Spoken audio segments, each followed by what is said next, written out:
I don't know how it got back to the audio feed. Okay, let's call the meeting to order. Channel 79, we're good to go.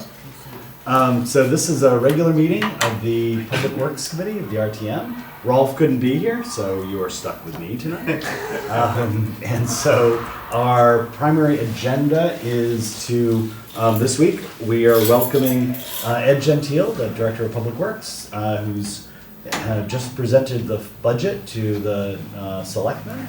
And so this is a great opportunity we take advantage of once a year, Ed, to welcome you to the committee and to have a discussion about kind of where your priorities are going and how they're reflected in the budget. It really helps us get ready for that budget discussion. Sure. So you're welcome to join the table up here, please. Yeah. Sit with the adults. Speak for yourself. Don't throw everyone. This is the hot seat, right? Because this is a tough crowd. It's raw throwing, it might be easy. Yeah, got lucky there. Okay, you guys were nice enough to send some questions my way. Sorry, my voice is a little raspy, just a little dry in here today. And I did put some notes together to review them with you. I will, and wanted to, and this will get back to Rolf, I'm sure it will. Knowing what my schedule is going to help you guys understand when you should ask me to come in, when you can get me some information, when I have information for you. We start the budget process in October. That's when she turns on the open gov where I can start putting stuff in. I actually start building my spreadsheets from that, more of the operating. I build my capital budget 365 days a year.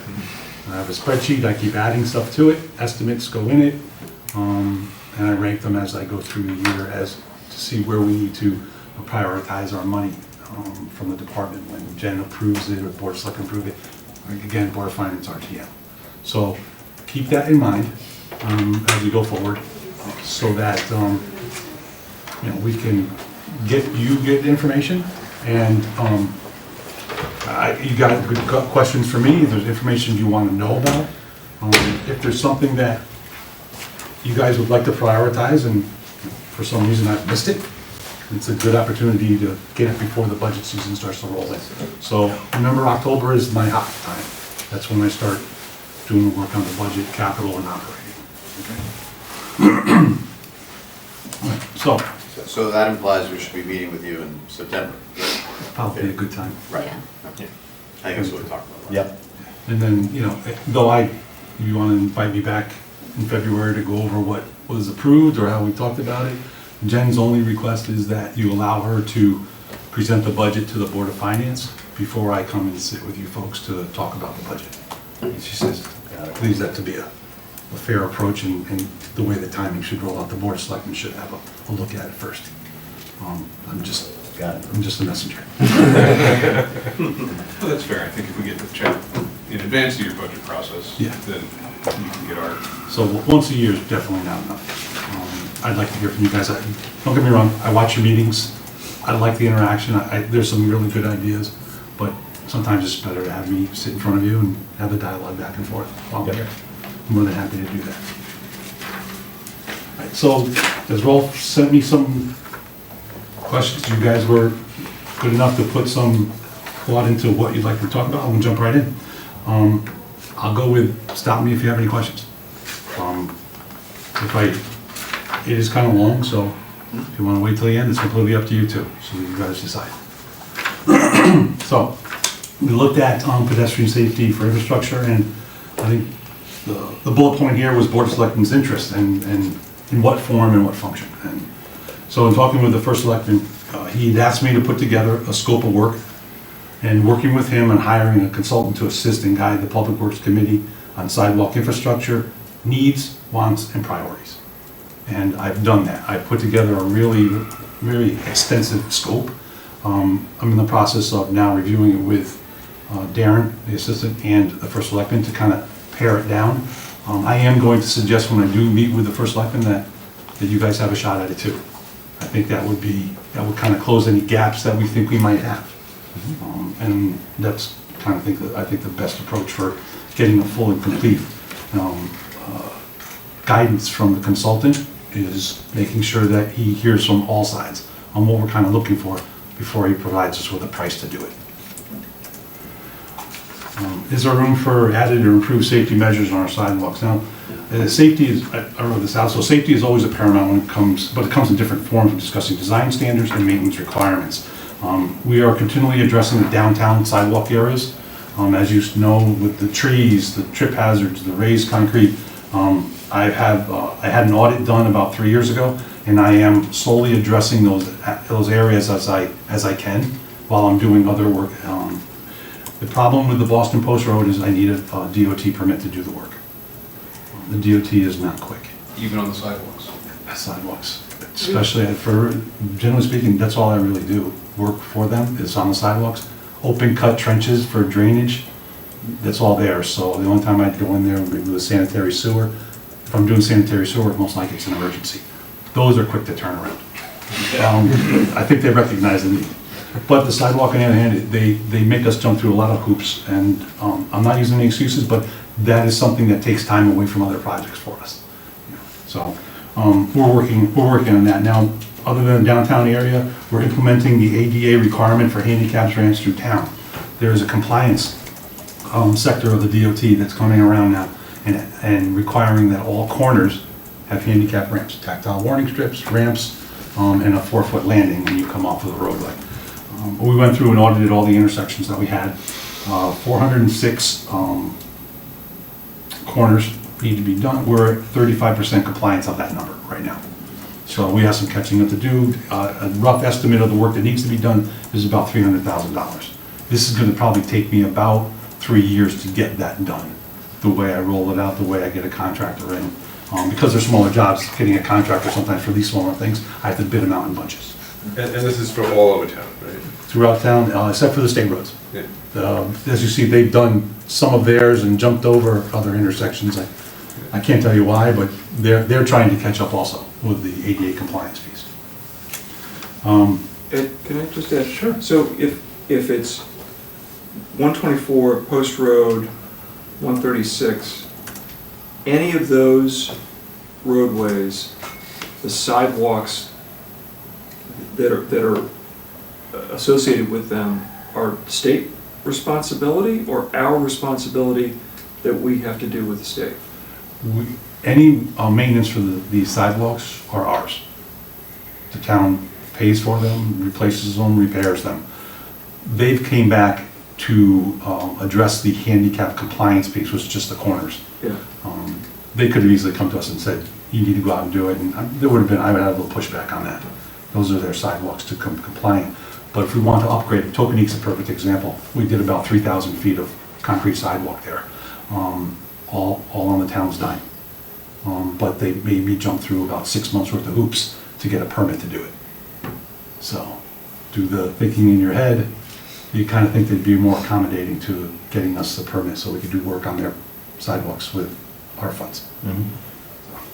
Especially since none of that work impacted the right-of-way of Route 136. It was all out of the... They were concerned about pedestrians, and we gave them a plan that would normally work on our roadway, which was providing a walkway when we're not using it, but they wouldn't allow us to do it during certain times of the year. If it's going to snow, if it was inclement weather. So we had to jump across each intersection or each section of sidewalk to make sure the pedestrians have a path across it. And how long, when you do a sidewalk there, at the corner, how long does that take it out of commission? We can do about 300 feet a week. Okay. Week to 7 days. So depending on the weather, depending on the... Was your question about the length of sidewalk or the ADA? The ADA. They'll dig it up, form it, pour the concrete, set the peak, probably either 2 to 3 days. Okay. And those are you can work around those. You're getting off the sidewalk and walking past the intersection. So, and we'll do them in groups as we come across them. We're doing some of them now as we do sidewalk upgrades throughout town. As part of any of the projects it's implemented in there. Last piece was $20,000 consultant. I'm assuming the first selectman put that number out there. I wish it was going to be that low. I think it's going to be a little bit higher. But it really depends on the scope, right? And how we work with the consultant, where we need his guidance or where you folks want to see more guidance. I think that's going to be important. So as we pare down the scope of work, again, I'm going to ask the first selectman if we can have you folks take a look at it too, because I honestly think you'll get a better product at the end that we all seem to kind of want to buy into and we can move forward with. And as you look at, with your experience of looking out over the coming year, how would you expect kind of a timeline for a pedestrian infrastructure kind of consultancy to take place? When, I mean, I'm just trying to figure out what to expect. Well, you know, I put a lot of stuff in there about gathering some really good information for a base. And we have some of it already on GIS, so that's one approach, you know, kind of supplementing that. But if we're looking at February now, March, April, I'd say it's probably sometime around May, June, we should have a consultant that can meet with the group. Okay. And it may require that I go for funds, transfer of funds to work this project. And I have not had that discussion with the town administrator / finance director yet, but we will once I get that scope settled in. And I'm sorry to keep bantering on this. If that timeline obtains and we have a consultant working sometime during the month of May, do you think we'd have at least some preliminary conclusions in time for our conversation in September where we could start giving you? I would sure hope so. Okay. I would sure, at least the higher priority ones, maybe Maybe not. not with a bow on it. It's probably not going to be wrapped up 100%, Right. but there'll be some good guidance from that I can take into the budget season. Perfect. Understanding this year, I think I requested $750,000 of bonding for sidewalks. So there is money there to work on what I have on my list or what we can add and supplement or change out. So whatever that works out. Thank you. Next topic is sustainable sewer system. So he asked about the phase 3 rehab to begin in spring of 2025, which is pretty close. It's probably going to start May and June. What are the expectations? So the sewer commission is anticipating a reduction in what we call our wet weather flows within the Stony Brook sewer sheds. That's been our expectations and goals since we started the project. But the next question is very important. Has there been a substantial reduction? I'm not going to use the word substantial, but there's been a noticeable. Something that we required the consultants that for the bigger and larger developments to analyze some of our wet weather flows with some of their flow monitoring in our sewer system. And they've seen a reduction in the I&I. This next phase 3, is going to be very important because we're targeting the area where we had our most SSOs, which are sanitary sewer overflows. Good white shopping area down in that lower area. So we're going to be targeting that area this round. So hopefully by this time next year, we'll be able to take a look at the metered flows out of Stony Brook and some of the other pump stations to see if we're actually getting a reduction. We see a little bit now by the analysis that was provided by the consultants for these developers. Thorndale was the perfect one. We were so close to Stony Brook. We were able to see some changes in our wet weather flows. Sewer user affidavit. What is it? So what it will be is a form mailed out to all of our ratepayers requesting information on whether their property has a sump pump or not, and if it does, where it discharges. And if you don't have a sump pump and you respond to us in a timed fashion, there's nothing else you need to do. If you decide that or forget to do it, we've already talked about possibly putting out a second mailing, not being as tight and rigid right out of the gate, but after the second notice, if you do not respond to us then, let us know. There will be a fine associated with not responding. Our biggest inflows into our sanitary sewer system right now, as we reduce pipe infrastructure issues, are sump pumps. And we can see them. We can see them in our pump runs when storms end. And a certain pump station will run 24 hours above cycle, above maximum outflows, because we got clean water coming into it. And it can't all be because there's cracks in the pipes or leaks into the pipes. So we believe because the close to the coastal area, basements in the houses, we believe that there's an abundance of sump pumps. What we're also gonna do with this information as we gather it, we're gonna plot it on GIS. And we're gonna find out where people aren't responding to us. And it's gonna give us neighborhoods to kind of target a little bit more and be knocking a few doors. So this whole process is to kind of gain compliance. I mean, we have an ordinance that says you can't tie your sump pump into the sanitary sewer. There's a reason for that. State plumbing code, same thing. So we're just trying to gain compliance.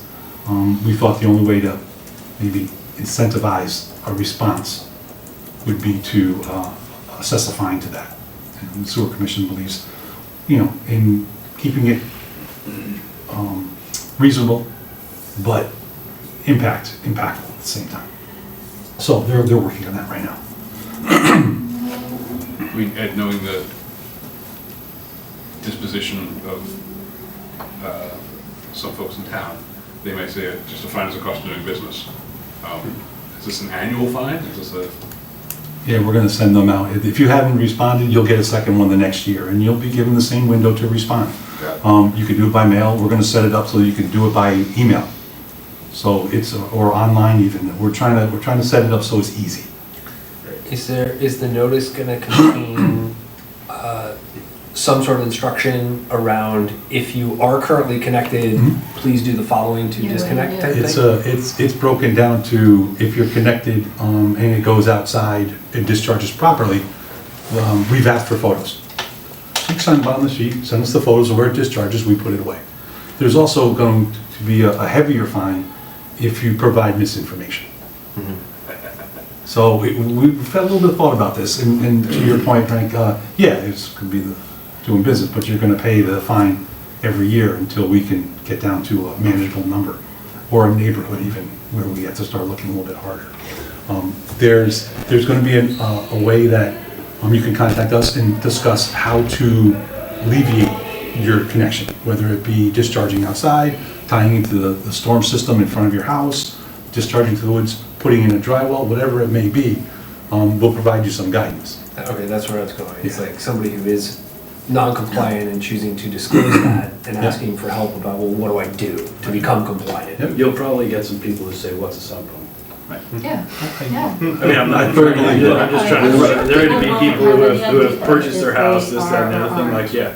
That's true. Yeah. The only answer on the affidavit Yeah, no. that doesn't exist is I don't Connect know. all mine to yours. So you can't check the I don't know box.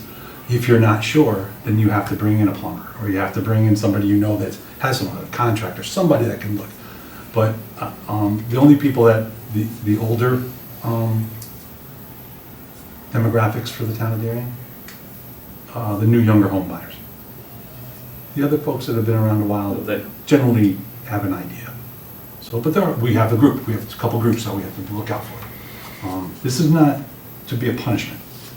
This is us to better our sewer system right now. And we feel that the way to do this is compliance with a simple code, which is please don't tie into our sewer with the groundwater. Yeah, just out of curiosity, how much is the fine for the? Right now, we're talking $250 Okay. every year until you comply. I think the fine for false is going to be a little bit higher than that. That should be. And What's gonna happen with the monies that are collected from the fines? Where's that going? it's gonna go back into the revenue fund that we have, right? And that'll be put out for improvements to our sanitary sewer system. The bonding that we're taking is gonna pay down the bonds. I mean, it's gonna be used for the improvements to the system. It'll be in the sewer The sewer budget. area, not in the general fund. Correct. It'll go back into the sewer fund. But that's what it's an opportunity to take some more money rather than spend all the ratepayers' fees on doing the CCTV work that we do every year. It costs about $130,000, $140,000 a year to do 8 miles. That came out from the lawsuit with Save the Sound folks. We've been compliant now for 4 years, and we'll continue until we do the first 10 years. That'll be all 80 miles. And then we will step back and evaluate how much more we need to do every year and how much more we can do every couple years, depending on what we found in the videos. Sorry. So what's the plan? So we're looking to revise the sewer regulations, also institute this, mailings possibly going out in January of 2026. We kind of played ourselves back. We'd like to see if we can incorporate the fines in with the sewer user fees, so that when you pay, it's coming in one shot to us. We don't have to actually reinvent a way to collect the fees. Again, some different conversations with Kathy Larkin, the tax collector, and so on, to make sure this will actually work with her too. Haven't had those yet. We're just trying to get what the affidavit's gonna look like, and how do we help the people, and how do we make sure that we're getting compliance and responses.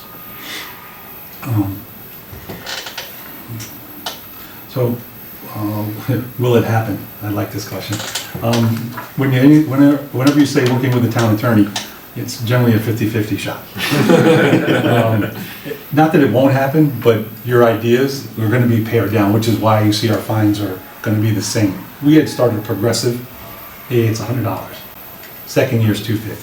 Third year's $500. But by state statute, $250 is the max you can go with this type of fine, which is why we went back to where we are. So, kind of put a little water on our fire, but you know, it's still gonna work out for us. And before it actually implemented, we do need to meet with the first selectman, who is the chairperson for the WPCA. He would need to know about it. I'm pretty sure we're gonna have to roll it out to the Board of Selectmen too in some phases. Question here on sewer connection fees. What is the connection fee schedule? Right now we have a connection fee schedule, $750 per bedroom for residential, and that's per new bedroom. Okay, so vacant lot, you build a new house, 4 bedrooms, it's $3,000 for a connection fee. If you tear down an existing house that had 4 bedrooms and you put in a house that has 5, it's $750. So they're looking for the differential. They're looking for the added impact to the infrastructure. And that's what the connection fee is covering. Under no circumstances, if you have a 5-bedroom, go to a 4, did you get $750 from the town? The commercial property is a sliding scale based on the water main size, or the water service size. So some of these larger developments you see, they'll have a 4-inch or a 2-inch servicing an older building. Tear the building down, and they put a new building up with a 4-inch.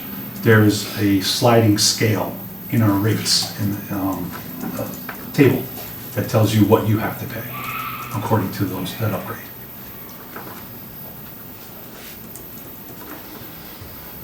How is the sewer commission utilizes connection fees? So these fees are going to be supplemental rehab work, just like the fines will.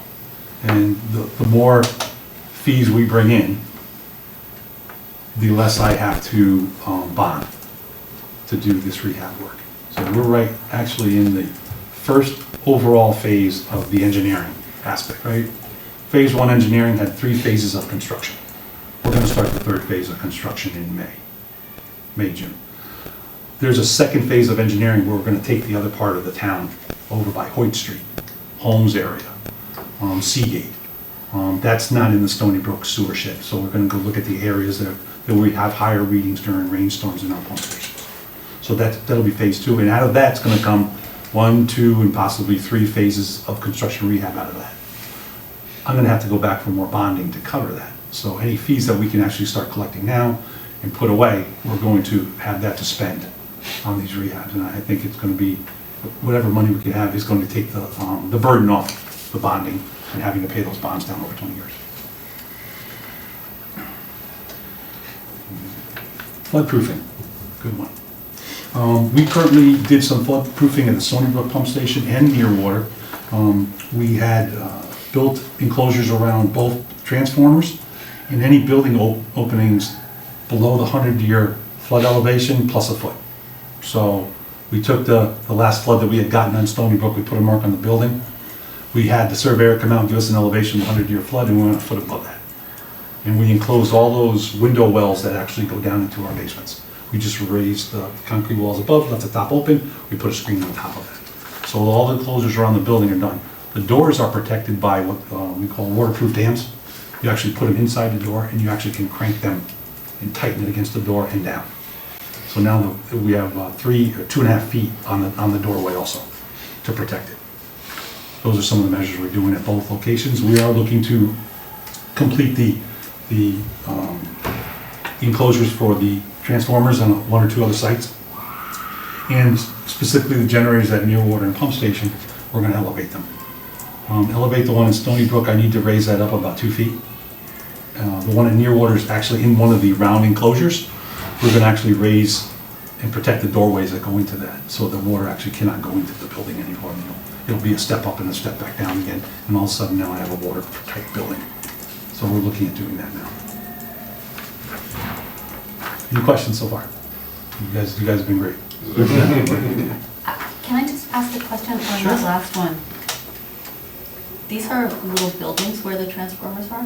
Where are they? They're on Nearwater and Stony Brook? So the Stony Brook Pump Station, if you drive by it on the Boston Post Road, if you look at the brick building, right in front of it, to the left, is the transformer for the building.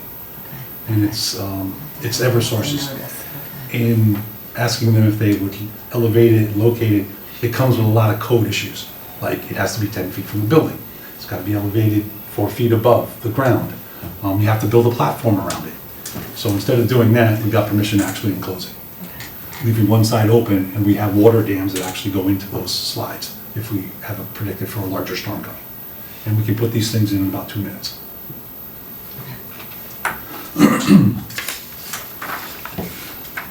My favorite topic, the transfer station. Single stream recycling, how's it going? So our volumes and our money lost to the current market conditions. So there's been a slight reduction in the volume of single stream recycling that's coming into the station right now. Market conditions are strong in the area of paper product recycling, which is actually what Wind Waste is using to calculate our rebate, which is good. We have, to be honest with you, we have really good paper cardboard products that come through our station. They're clean. And a lot of the larger cities can't say that or can't seem to protect it. We're able to do that. So we get a benefit from that. So we're currently paying right now to remove single stream recycling, we're paying $75 a ton. So the rebate for the first 3 months has been in excess of $50 a ton. So we're basically only paying $25 a ton. I'm not going to say it stays there, but from the market conditions over the last 2 years, it's been hovering somewhere between 35 and 55, and we're up to around 50 right now. And remind me, when did it switch from us being paid to us paying them? Was that like 10 years ago? When was that whole? July of 24. Yeah. Really? This past season. Yeah, we were one of the last ones to be able to gain any type of revenue. It was $7.50 a ton, but it was still not paying for it. Is that a national thing now? So recycling's not what recycling was, and now everybody's paying? I won't say like I know the entire No, no, issue, but but you know what I'm asking. The New England area, Yeah. from what we're told and covered by City Cardi, Wind Waste, all the same companies, the towns and cities are getting charged now to have their single stream recycling taken away. Interesting. We have a clause in the contract to do a look back or a look ahead if their market starts to change in any of the products that they take out, so that we can both benefit from it. And they've been very good about that for the first 10 years I've been here. We do research on that kind of thing, and we make sure that they're providing us, the best bang for our buck too, as we're giving it to them. Thank you. So how is Municipal Solid Waste going? So volume solid waste revenue costs, we charge $1.18 per ton for carriers to dispose at our site. In July of this year, 2025, our MSW cost to have them hauled away will be $106. So I've had a discussion with Jen Tarneski for the need to look at our MSW tipping fees. And before Kate had left, we had kind of set up a every 2-year schedule, just kind of look at it, we need to stay ahead of it. But the tipping fees is a big one, but brush, leaves, and logs are something that really took a bigger hit this last contract change, and I think with this opportunity now, we will maybe bump those up a little bit too. I'll recommend it, whether the board of selectmen want to do it, it's up to them. But I think it's especially with MSW and single stream recycling, understand the haulers are going to pass these costs to the residents. So we have to be a little sensitive on how much we raise it up, and knowing that some people just don't bring their garbage to the transfer station. They have people come and pick it up for them at their house. So as I recall, before this latest raise in the fees, we were I want to say, undercharging. So we were getting haulers from outside the area, not servicing our residents, coming in and sort of using our dump because our tip fees were low. Have we seen that change? We are, we're bringing in more than we ever have. We're up to 5,200 tons last fiscal year. Currently run around 34. So we're looking at a 50% increase, just about. And And that's coming from outside. Well, it's coming from somewhere. It's supposed to be coming from Darien, but they bring in the garbage, they drop it off into the bins, the compactors crush it, wind waste takes it away. Our labor costs are quite low on that piece. And are charging 118, and right now it's 103 right now until July, 103. There's a $15 a ton surplus. surplus that we're getting in revenue. So I'm not gonna kick them out. Yeah, I mean, It's this is still- like, so in theory, that should be just for the Darien residents, but gosh, why wouldn't we? Because we're making money on that thing. It's like helping us keep our taxes down for our residents. It is definitely bringing in a substantial amount of revenue. Are we, I guess I'm trying to figure out why haulers would want to come to us. Are we sort of somehow underpriced compared to market? Not that we want to change it, but like, we got a nice little thing going here. We are in the perfect spot. We're easy to get to. We're location, opportunity, the fact that Wheelabrator is not taking any new customers, the fact that wind waste / city carting on Taylor Place in Stanford is small. They have at times had to shut down their acceptance of MSW at noontime because they just don't have any more room on the floor. So those opportunities open up for us. We have, in comparison, 5,000 tons where they only have 1,000. So they'll actually have their trucks come to us and dump in ours and pretty much pay us to pretty much haul their and hold their garbage for us at times. Close to I-95. Yeah, quick in and out. You know, and the fact that right now, some of the single stream recycling is not going to single stream recycling, right? It's kind of, the incentive has seemed to kind of wane on that right now, unfortunately. I'd like to see, I wish there was a way to get it back, but let's see what these markets come up with. We should be able to recycle everything that comes through there.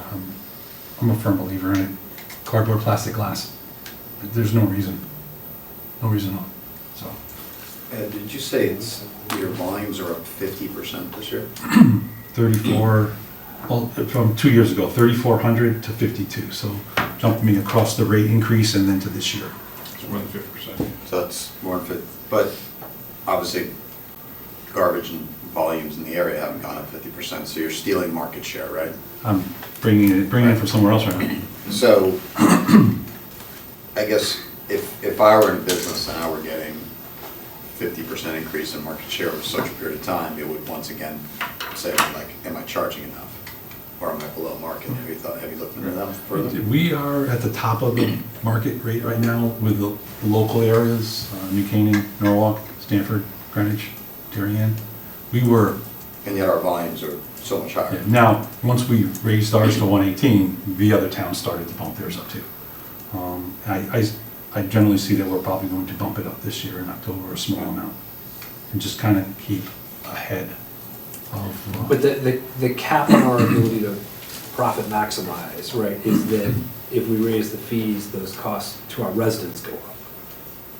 Right, because the haulers will pass that on to our Well, residents. except that the theory is that a lot of this is coming from outside the town, which, because I'm not saying it's a free lunch. My point is, like, if something's gone up 50% and the underlying commodity has gone up much less than 50%, right? It's coming from outside and we're stealing share. So there is probably a profit maximizing function that says, okay, I can raise my rates because I'm off of I-95 because of all these other things and grab a little more, that's all. So it sounds, I hear what you're saying, you're at the market, but you're also still stealing share, so there's gotta be some other benefit that people get. That's all. They like our transfer station. Yeah, it's a nice place. It's not close to the highway. Yeah. But in the meantime, we have a surplus, we're bringing in surplus, which helps us hold down other costs to our residents. Yes. Yes. I That's agree great. with that. not to belabor this, but the compactors, in theory, you know, with that much more volume, they're getting a lot more use, and they've been sort of wonky. What's the Up status? until last year. The new trailer's was supposed to be here this month, and it's coming this month. The second one is coming 4 months after that one. And then those are just the compactor trailers. The compactors, we asked them to do an evaluation before we signed the contract. They came through and said those compactors are in good shape. And they're one of the better ones in Fairfield County that they have, that City Carting Wind Waste owns. So they're comfortable with the fact, and they maintain them, we don't. They're comfortable with the fact that they're working. Maintaining them. What's that? I thought we were maintaining them. No. Okay. Sorry, educate me a little bit, like the compactor versus the trailer. I thought it was one giant thing. So the compactor is the motorized system that pushes the garbage into the trailer and packs it. These trailers are special. They have rollers on the floor so that they get the garbage out of the trailer itself. Okay. And they're specially designed for that. So the trailers were in need of replacement, but the They were. compactor itself was fine. It's fine. Got it. But unlike you folks, it's mechanical. It's being used, you know. But I know that we talked about keeping up on maintenance, those type of things. And they were up on that. The maintenance for it is in the cost, the 103 to 106 that we're paying, so it's there. Food recycling, where do we go from here? This is another good question too. Is there a better way to dispose of the food waste? So currently, there are very few alternatives in Fairfield County to dispose of our food waste. Now, currently, it may cost us $5,000, $6,000, $7,000 a year to run this program. And this was something that we took on back in 2018 with a couple grants to help us get started, get the bins. Without any competition right now, I haven't been able to negotiate that price down to the piece. But I understand there are a few people that are trying to get in, but I heard that 3 years ago too. So I'm just trying to keep a quote-unquote lid on this thing so that we can actually continue to run it. It shows now over the last 7 years that there's a steady increase in our data of use and tonnage that's coming through the transfer station. So people are doing it. About how much tonnage do we do? About 3 tons a month. 3 to 4 tons a month. And it's costing, you said $10,000 a year? I'd say closer to 7. It doesn't reach the 5 figures. Is there any chance you could ever have curbside pickup like you do? For food waste? Yeah, I mean, I guess it's all private, I guess, in town, so. There are other towns that, Scarsdale does it, but they own their own fleet of trucks that do it, from what I understand. I think Carolyn Bain did a ton of research on this when we first started. She spent hours, or still spends hours on this thing, but it's a project that it will continue to grow if we continue to feed it. Sooner or later, the state's gonna come down and say that we have to start separating this. This is one of the reasons our garbage weighs so much and costs so much to get rid of. But it's, all right, so but if I'm just doing the math there, if it's costing us $7,000 to do it, if we were to put it in the MSW, it would cost us $4,000 to do it anyway. So we're net spending $4,000 more than we otherwise would have. And we're prepared for whenever the state would step in. I think that's a good approach and a good way to look at it. All right. And they asked if there's any companies involved. I know there's one other one, but nothing that's as good as curbside composting for us right now. Well, I will, as always, I will continue to look, and if I hear other things, that there's, especially Carolyn always shoots it to, hey, found another company that you may want to take a look at. So she's always really good about informing us. There was a period where they would, as part of it, sort of give us like a ton of compost or something a year or something. Is that still the case, or did that go away? I had to buy it. Oh, you did? Okay. They would deliver it for free, but I had to buy it. It's like costing like $750. Okay. For like, I don't know, 20 yards. Okay. Something like that. Got it. It was good. It was nice to see people come and take a couple 5-gallon bucket full of it and use it for their plantings to see what it actually can do. It actually is quite valuable when you're growing vegetables or flowers. Darien train station platform. I dreaded having to answer this question. How are they doing? Well, they're taking up more space than I thought they would be. So it's a constant back and forth. And not to surprise any of you, they're a little behind schedule. Their anticipated completion date is, it was September of '26, so I added 3 months sometime around December, January of '26, '27. Yeah. Yeah, has anybody gotten hurt? I mean, I drove through there tonight. Mhm. If the parking lot is full and not everybody actually pulls all the way in, and people are walking in that, yeah, there's like. Those little orange cones there Yeah, are very it protective. is. Sometimes it gets really tight. After every snowstorm, they get a phone call from me to go out there and make sure they reset all those things, because, you know, they're responsible for cleaning up some of it. My guys are cleaning up the parking lots too. But reminding them that they own that lot over there, and any injuries that come with it because of the way they set up the patterns. I thought originally it was a two-phase project where they're gonna do half the platform in one phase and then the other half. Has that been rolled now into one whole thing, or? Just take a look at it the other way and go half and half. They did the post road side half on both sides of the train now, and then they'll flip okay. over and do the other half Okay. closer to Leroy. The east side of both, But- and then the west side of both. Correct. But do they plan to complete, like, what will be the date to complete the post road side, and then, because I assume that 27 date is when the whole thing is done. Correct. Okay. Correct. Speaking to the DOT and Metro North, Metro North's been doing some work on their rails too. When they do work on their rails, they have to shut down rails and do jumps, where they jump over the rails. And they've been switching back and forth, which means the contractor can't do some of his work. He has to jump to the other side too and do some work. So it's a little bit of everybody over there. The project is a little more complicated than, than one would think with regards to commuters, pedestrians, parking, underground electricity.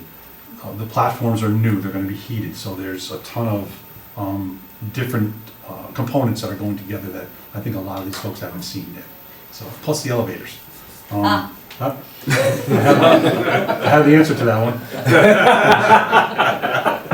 It's gonna last 1 week. We've got a pool going. Yeah. It's getting fast now. Yeah. Because I had the over-under at 6 months. Okay, so, but will the elevator work? The redesign was to address the issues they had with the previous ones. The previous elevators were interior elevators, basically.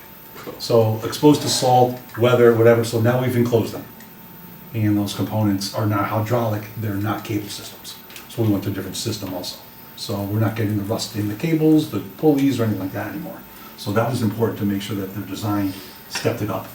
I was glad they took it on because it was expensive to just try to keep those things running. So fingers crossed that it will work and it'll stay functioning. What was the original completion date of the platform? September 26th. So you're talking about 3 months. That's what they told me the last time I talked to them. That was about 6-7 weeks ago. And can I ask, when do we expect the phase one, the eastern half of each platform to be done? midpoint. Because that's the one that's really impacting all the more utilized parking, and especially on Swab Lane. Well, they were supposed to switch over March, May, so push that out 3 months. We're looking at August, September of this year. Okay. I mean, they haven't even started rebuilding that, the new platform yet. Like the shelters though. We got some. There'll be some newer ones when they're done out there too. That's good.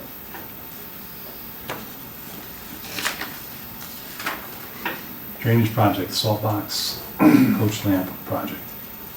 So do we have all the information needed from the residents? Just so happens we received an email today giving us permission to perform soil borings at the Seagate Inlet from the Seagate Association.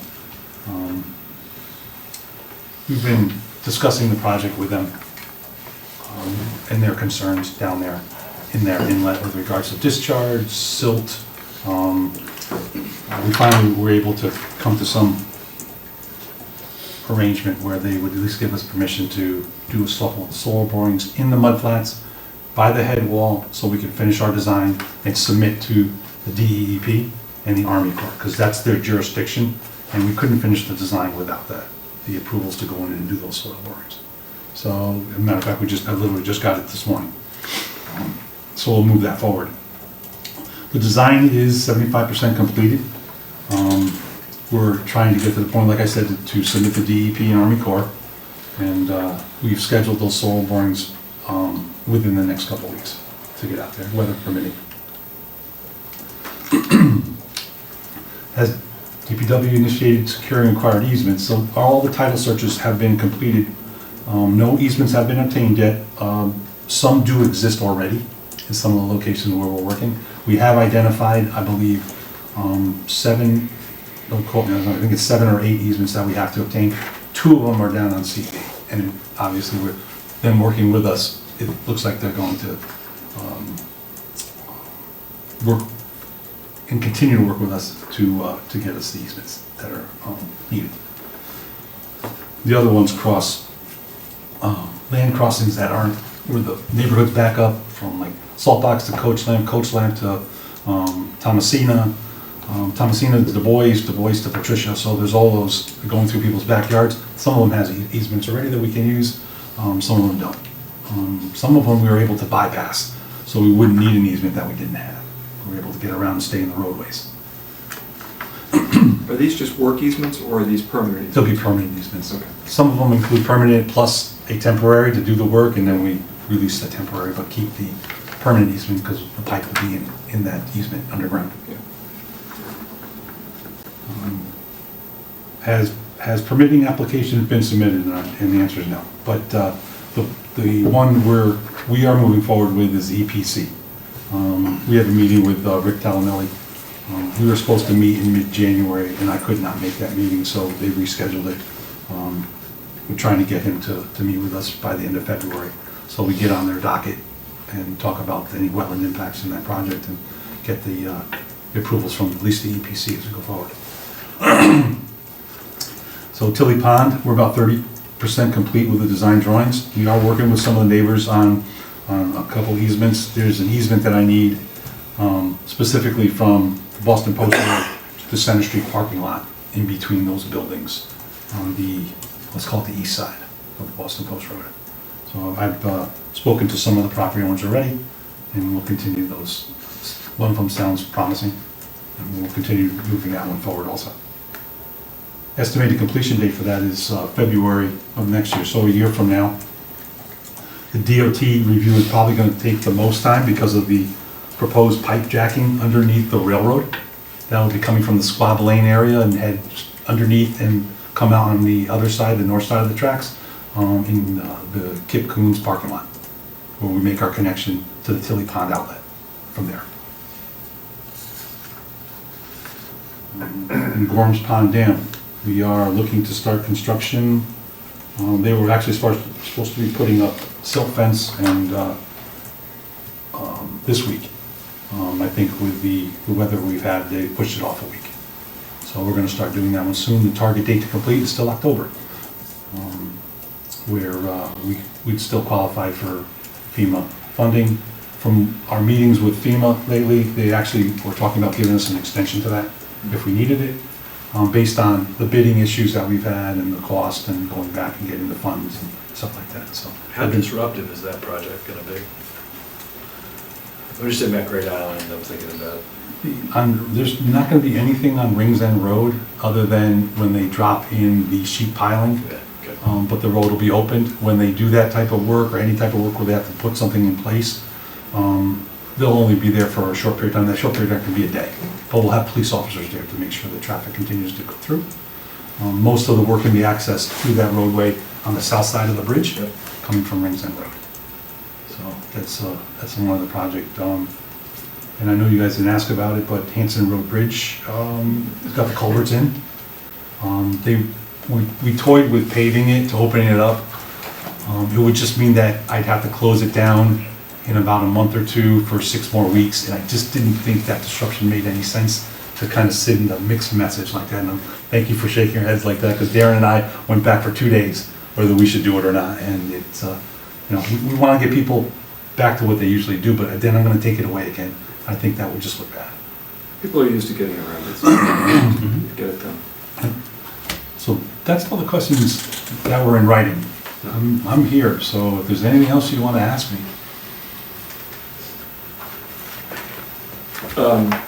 Great Island. Without, I know that they're holding me tonight too, but in terms of your expectations on the amount of work that Tony and teams are having to do, how is that built into your upcoming budget without burying the lead or jumping ahead?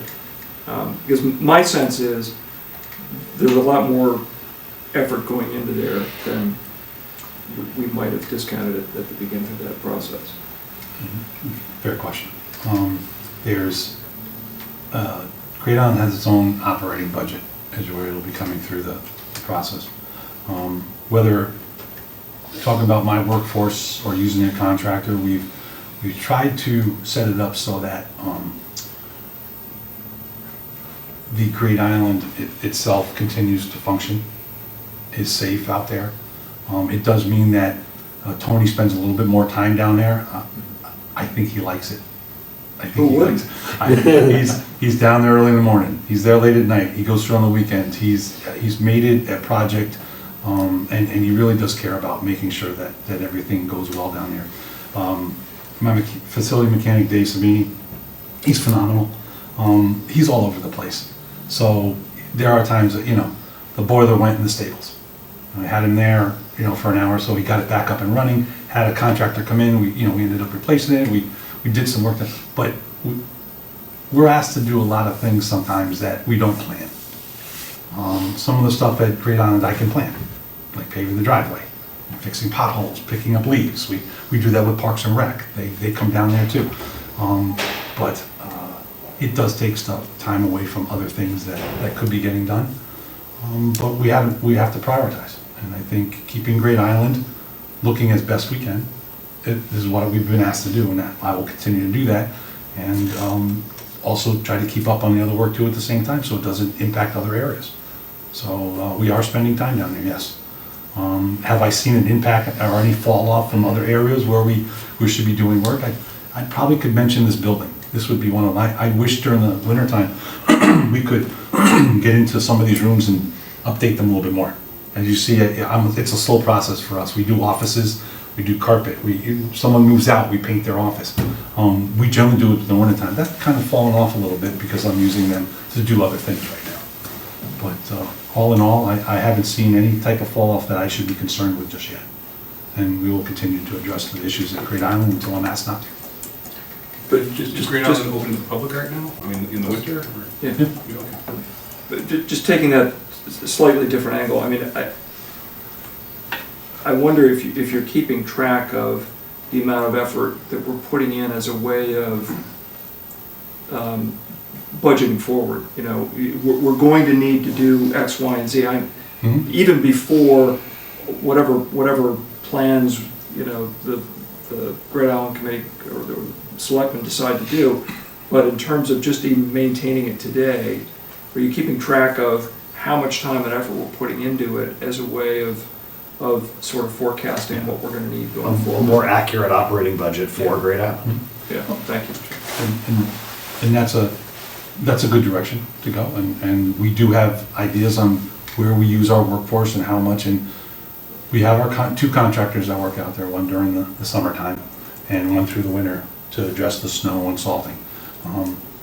The only problem with building workforce data off of right now is later when they develop that property and it's used differently, my numbers aren't going to be very accurate. It'll give you an idea that, yeah, every week Tony was down there 10 hours or 5 hours. He drove through every day, a half hour in the morning, half hour in the afternoon. We could come up with those things.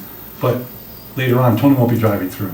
There'll be a system in place, whether it's a caretaker, whether it's part of the Parks and Rec position, whatever the Great Island Committee would like to do, they're going to build it. But it's going to be different than what we're doing now. I have been asked to just kind of keep track of when I put full forces out there, and it adds up to maybe 2 or 3 weeks out of the year where I have 2 or 3 guys down there. And it could be as simple as bringing material down to do topsoiling, picking up leaves. Products at Park and Rec were great this year. They helped us out a lot. Cutting trees down. I have a contractor that does that. So your point is well taken. It's just I know when I give you those numbers, and if you try to build the budget from it, the use of that property is gonna be so much different than what you see right now. It may be a false narrative, if you will. Yeah. But it's a baseline to work from. Absolutely, absolutely. So we do have some track of what we're doing down there, with regards to guys' times, but it's not per hour. I don't write, each day he took this hour to do this. I have a general idea of how much they're spending down there. Okay, thanks. Switching gears a little bit, the Pear Tree Point project. It looks like they got their application in zoning, put a positive, filled out that paperwork. Realistically, what should we expect in terms of how that plays out, what the timing is, how involved are you guys gonna have to be? This has been in the works for, I think, years. So I just love your opinion on it, because I happen to catch up on it. I'm sitting in the same chair you are. Okay. I don't have a whole lot of information on the project. I've seen the plans, I've had discussions with Craig Flaherty, and also Dan Biggs, just the overall scope of work, but have not been involved in that project at all. Fair. There were a couple whispers that they may ask me to get involved in certain things of it. As always, if I'm asked to help out, I'll help out. Thanks. Want to go back on sidewalks, and I'm new to this, so these may be ignorant questions, but you keep a list of sidewalks kind of in order of priority for repair? And loosely, what sort of makes something jump to the top of the list versus the bottom? Or like what goes into that prioritization? Generally speaking, the area that it feeds, right? Who uses it, how is it used, where is it located? When was it done last? Is it dilapidated condition of the sidewalk? So like the busier, the higher priority, right? Let's talk about priorities. Let's talk about schools, right? Commuter lots, train stations, library, downtown, where you get a lot of foot traffic. It's generally where I'm targeting. I've been involved in 5 trips and fall cases. I've only been here 10 years. That's one every 2 years. I wish it was less, but I understand now where my problems lie. I understand what type of conditions I need to look for to fix. And I targeted that when we did our evaluations of the sidewalks, specifically downtown, because that seems to be the heaviest of traffics that I need to focus on anyway. Other ones turn out to be the state roads. State road sidewalks are horrible. What we've done out there is turned them into really nice places to walk for them. But, Mansfield needs to be done. West Avenue needs to be done.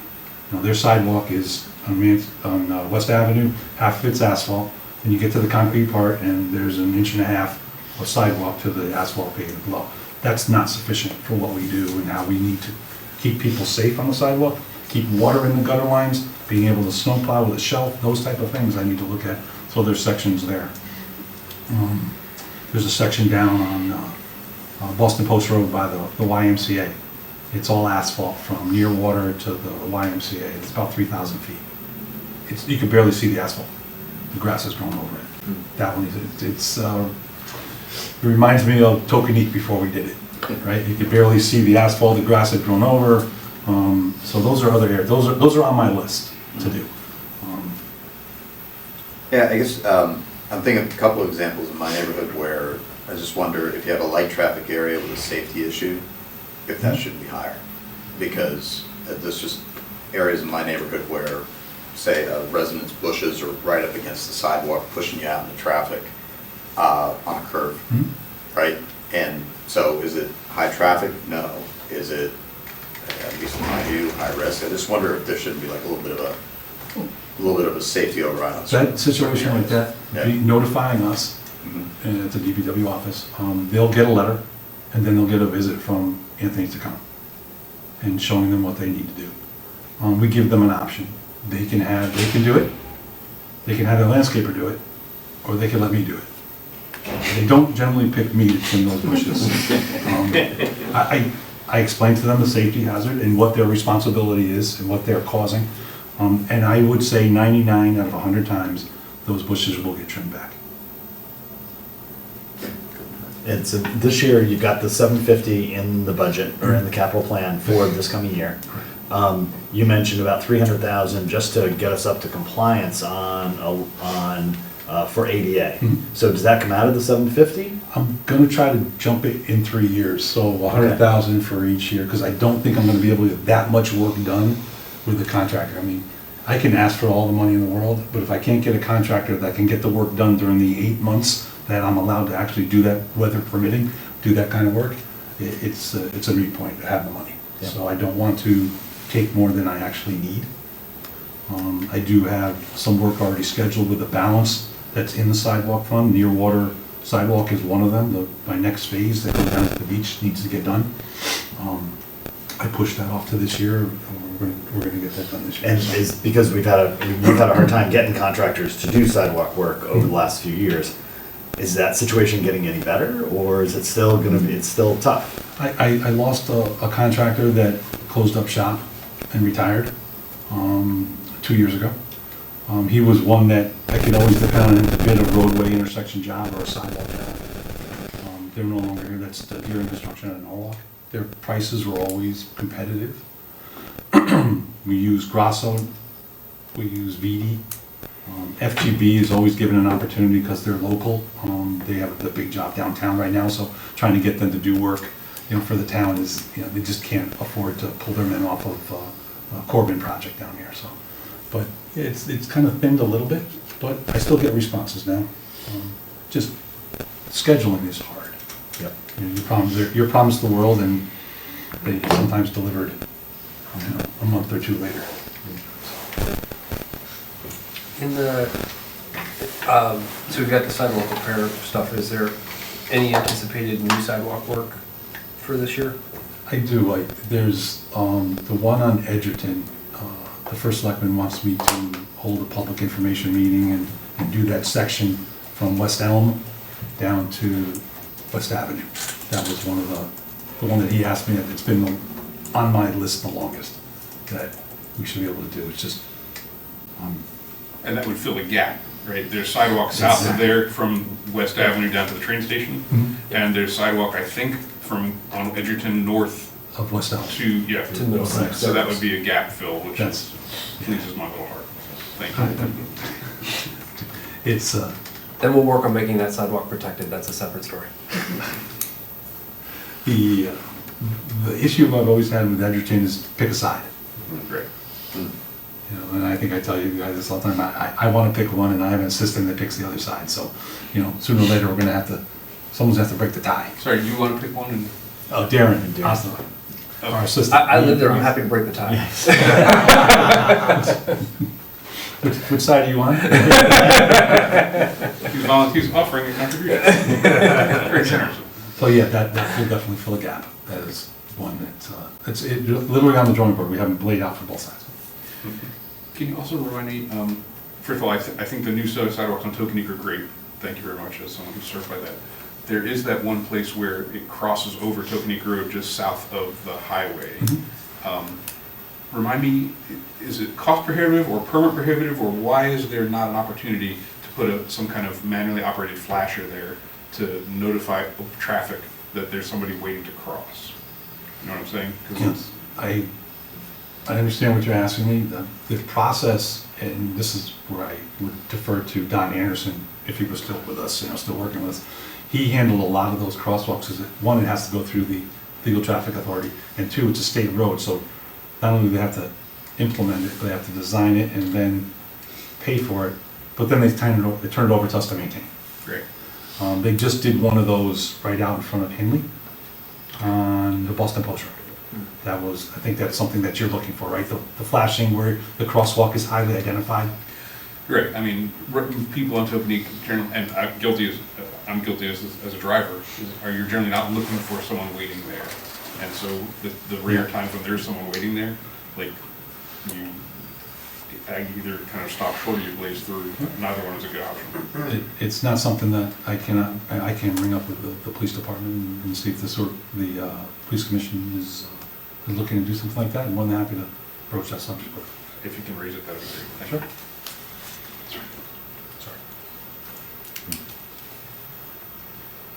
As we enter the budget season, for where we're in our part of the budget season, you've been in this for 5 months already.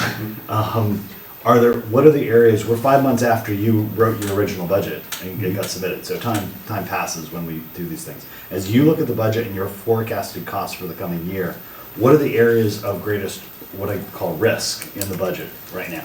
Where things might actually be, it's gonna cost us more than you've anticipated?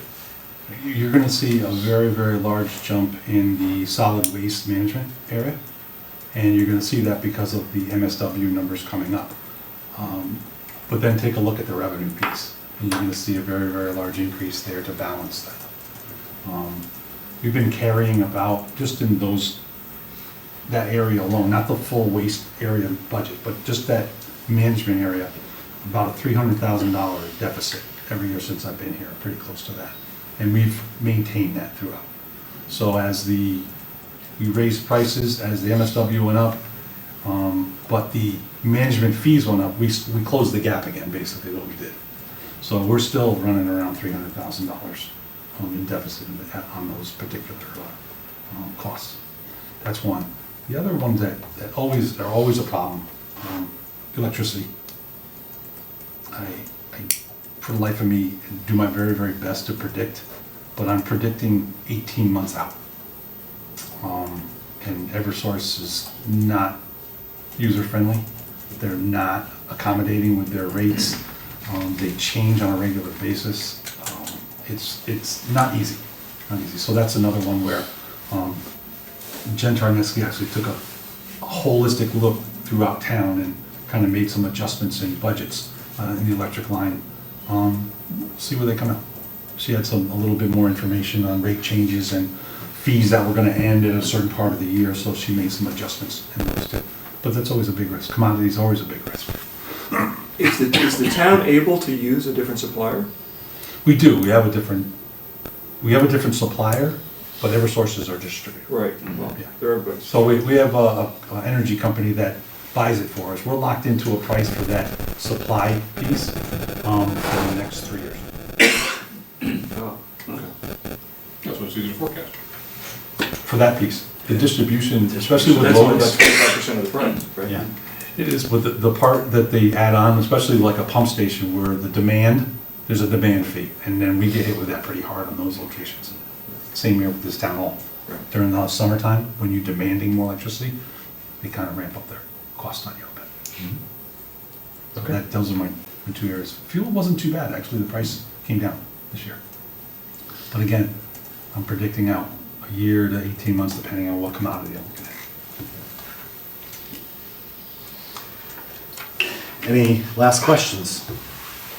Just in terms of headcount, are you expecting stable, slightly up, We- slightly down? For my department, we've added just the facility mechanic this year. We added them into the budget in January. We went through the process of adding it mid-year because of the need the police department had. So we did the interviews, we're in the process of making job offers right now to the facility coordinator at the PD and the facility mechanic once the coordinator is selected. So there's an increase of one. Okay, thanks. With that, you have our deep thanks for joining us this evening. A good Thank you. discussion, as always. Thank you. Appreciate Thank it. you. And we'll look forward to talking to you in September, Right. if not before. If, anytime, really, it's just sad Rolf wasn't here tonight. Just favorite. Thank you very much. Thanks, Thanks. Thank you, thank you. Okay, with that, let's return to our normal agenda. The next item on our agenda is to review the minutes from the last meeting. Any comments on the minutes from last meeting? Do I have a motion to approve the minutes? And all those in favor of adopting the minutes? Can you just remind me of the date of the last meeting? Yes. I think it was a week ago Tuesday. It was the 25th. It was Yeah, 25th, 25th. Oh, sorry, I thought you had it right 125. there. No, I Okay. don't. I have died. No, wait. No. What? January 25th is 9th. what's on the file. January 9th. Jan- January 9th. Really? Meeting January 9th, maybe it was Yeah. distributed on the 25th? Yeah, January 9th, yeah. According to the minutes. Yes, You're reading the actual. Okay, next item, John. John Sartorius, not here. Okay. He still doesn't have a committee assignment, and I'm starting to understand why. Elusive. And, When does he have to do minutes? yeah, exactly. Very soon. Reverse alphabetical. Smooth. Okay, and now it's basically our focus areas. And so let's just roll through focus areas to see if there are any hot topics that you want to report out to the group. Town buildings and land. Mark's not here. Pat? Nothing to add. I haven't heard of anything myself, Yeah. so. Sewer commission. Frank? I Tony? think what we heard from Ed covers anything that we. Yeah, And it's so- better information than. There were a couple of nuggets when I was watching the video that they were talking about possibly increasing the frequency of the fines. Like, so a year the first time around, the next year it's every 6 months or something like that. They were just throwing around ideas and they're trying to balance. I think what Ed said, that there's like some statutory limit on a fine. I guess if you can fine somebody every single day, then you're getting around the limit, but. The amount, not the frequency. Yeah, and that was the whole discussion, is it a fee, is it a fine, and all this kind of stuff. But the other thing I heard was that the earliest they could implement it, roll it out, they have to change regulations. So it would have to be, like the earliest I think they could roll it out is May, at the earliest. Well, it just told Ed us it said was January January. Yeah, 26th. next year. Oh, So he's anticipating it taking even longer. well, that's when they would approve it, I guess someone's gonna come I'm with sure the form. it's gonna get through David, GSNA. yada, yeah, exactly. Great Island, Mark nor Vinny are here. Coastal Waters, Jeff? So Pear Tree Point application for all that work has been put in, it then had to go to zoning. Zoning did just approve it on the 21st of January. Approved just meant that they wrote a memo saying that they're okay with the idea of it moving forward. I assume it goes to the state next, I don't really know. And if Ed knows what I know, then we all don't know a whole lot at this point. So, but the application is in and it is moving forward. And remember that they do have a window, as I recall, because it was permitted before, a couple of years ago. I think in it's gotta be done sometime either, late 25 or early 26. Yeah. So I'll keep on it. We're on it, yeah. I think the window relates in particular to the dredging they want to do. Yes, and so in the application is for the dredging around the boat ramp and around the club, Okay. around the boat club.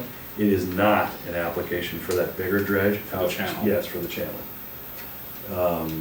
And then the work that's gonna happen, I think most of us have seen the design and stuff. It's more trees, it's less parking, it's elevate some stuff, get the flooding done.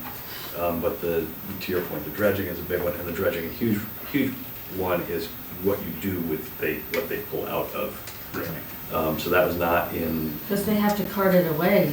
generally, they think they're going to have to. Yeah. There's a debate about the bigger channel piece, but yes, the anticipation is, yes, they will have to, which means you have to stage everything else because they're gonna pull it and pile it in the parking lot, Right. and then cart it away. That wasn't really in the application. The application basically is, hey, we're gonna go forward, is that okay? Zoning had to opine, and now we're moving into probably a more detailed piece. Okay. Recycling, sustainability, environmental. Eric, Carolyn? Nothing more than what Ed said. Well, the only thing that I would say is that I dread going to the swap shop. But I had to go there recently, and you know what? Was pleasantly surprised. Parking is a horrible issue, as everybody knows, but the volunteers were very nice. They talked to me, I asked them how it was going, and they said they would love to be open more, but it's all about getting enough volunteers. So, but, my report is it was way better than I thought it would be. Superb. Drainage and flooding. Pat, Ian? Other than what Ed provided on salt box, I have nothing really new. When they had the hearing on the Saltbox project, the comments on the Saltbox project, and Ed sort of alluded nicely to it. There's a lot of concern on the C8 group about the silting and all that, but apparently they're working through that. So, progress. Okay. Dams, bridges, we heard a little bit about that. Jeff? He gave us the best update I have, and I was just curious about the traffic stuff, and it sounds like everything's moving forward, and no big issues there. Got it. Roads and sidewalks, again, we heard a lot about that. Frank?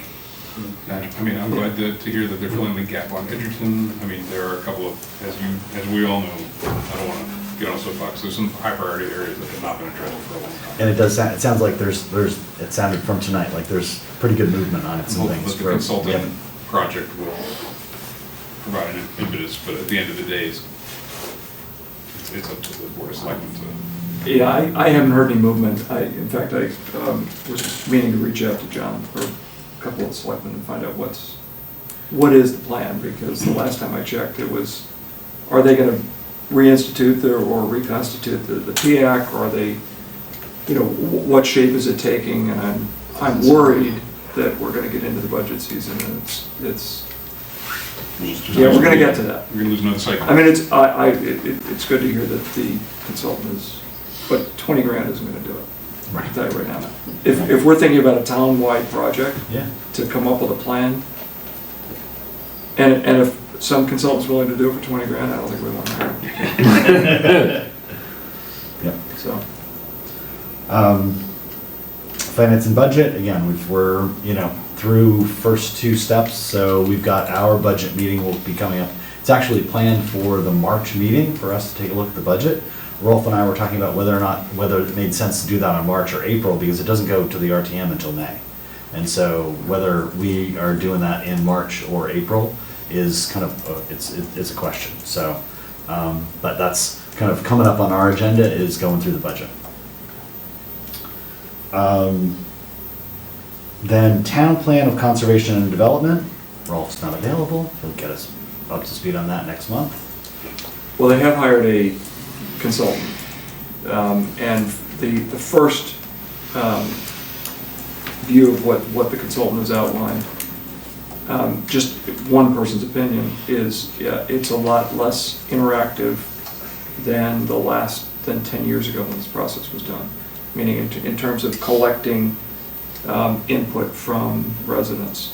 Now, it's early in the process, hopefully that will change, but I was a little disappointed at the process that they're going to follow to take input. So it might require people being a little bit more proactive about getting their thoughts and wishes into the POCD. So is that a role for PZ&H as a committee to be vocal with the Well, zoning? I mean, Ralph and I were talking about this. I would think that Public Works would be secondary to PZ&H, but we ought to be involved in, because, and I've forgotten the process of whether the POCD has to be approved by the RTM. I don't think it does. But in terms of input, I think Public Works should be. And it affects multiple committees across the RTM, so absolutely. Parks and Rec, Health and Safety, I mean, it's, so it a should town be. plan. Yeah, exactly, it should be a fairly consultative process to the point you were making. Yeah, It may not be set up that way. Well, again, that was just the first view, and I've not talked to anybody on the Planning and Zoning Commission, but I think that should be part of the process. This is a year-long process.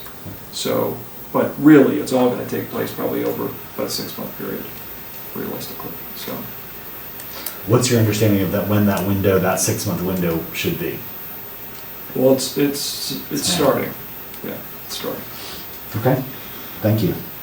And then, so as I mentioned, we've got budget coming up, so we've got the Board of Selectmen held 3 days of meetings to review the budgets from each of the departments, so those are all on TV 79. And Ed presented the budget on day 2, so you can go right to it through one of the TV 79 emails that comes out now. There's the Board of Finance is the Board of Selectmen presents to the Board of Finance on March 4th. And we had a scheduled meeting on March 6th, and so that's where Rolf and I were trying to understand whether we're going to have enough information fresh news within 48 hours of it going to the Board of Finance for us to take a look at it. So, and since we have the time, we were talking about moving that back. The Board of Finance is conducting a public hearing on March 11th. And then the Board of Finance votes on the budget on April 8th. So, and then it comes to the RTM for approval in the May meeting at the RTM. And so those are all of the items that we have on the agenda tonight. So any items that you'd like placed on future agendas or any other topics to bring up tonight? Hearing none, I will take a motion to adjourn. So moved. And a second. Superb. Thank you very much. Thanks, Jim. Nice job.